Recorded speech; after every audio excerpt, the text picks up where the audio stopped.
غوره وینا.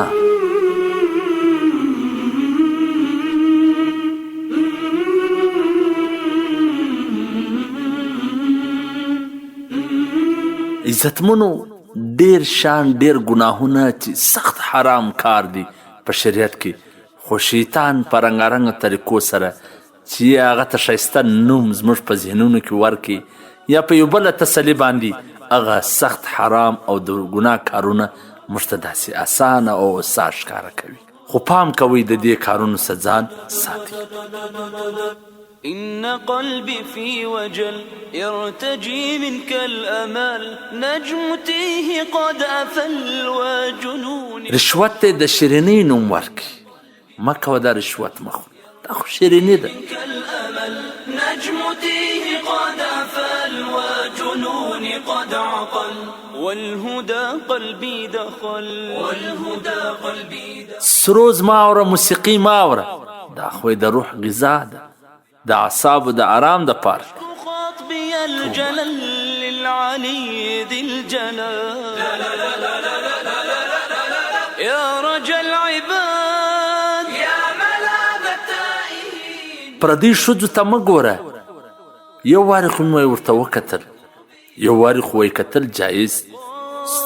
فاشتكى قلبي الأنين يا رجل عباد يا رجل عباد يا ملاذ التائهين. غیبت مه کوه، دا خو زه د هغو مخ ته هم کوم، دا خو زه د هغو مخ ته هم وایم، دا شیطان یو تسلي ده ورکوي. يا رجل عباد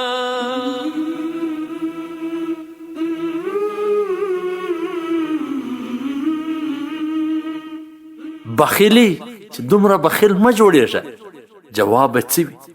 الله که وده ته ورکولی نو خو ده ته به یې هم ورکړی ولی. استغفر الله.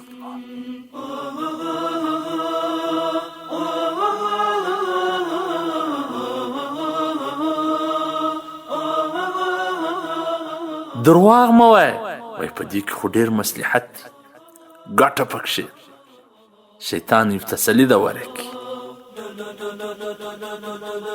تاه قلبي في الزلل غره طول الأمل واعتماد في الضلال. سود مه کوه وروره، ټوله ښار په اخته دی، موږ څه وکړو؟ ټوله ښار ستا دپاره دلیل نسي جوړېدلی. اعتماد في الضلال منكرا ماذا فعل قل بحق ذا المقال قل بحق ذا المقال. تهمت مه لګوه، یوازې خو زه نه وایم، دا ټوله وایي. قلبي عن ضلال فلتقر يا مقال يا رجل عباد يا ملاذ التائهين. حرام مان، خلکو په لکونو په کروڑونو حرام وخوړل، نو دا چی دا شیطان یو تسلي ده ورکوي. فاشتكى قلبي الأنين يا رجل عباد يا رجل عباد يا أمان الخائفين. عزتمنو باید هر مسلمان د دا کارونو څخه ځان وژغوري، هر مسلمان د دې عمله څخه ځان وژغوري، د شیطان په دغه تسلی کې را نسي چې دی تا ته درکوي وایي فلانی داسې دی فلانی داسې دی. والسلام.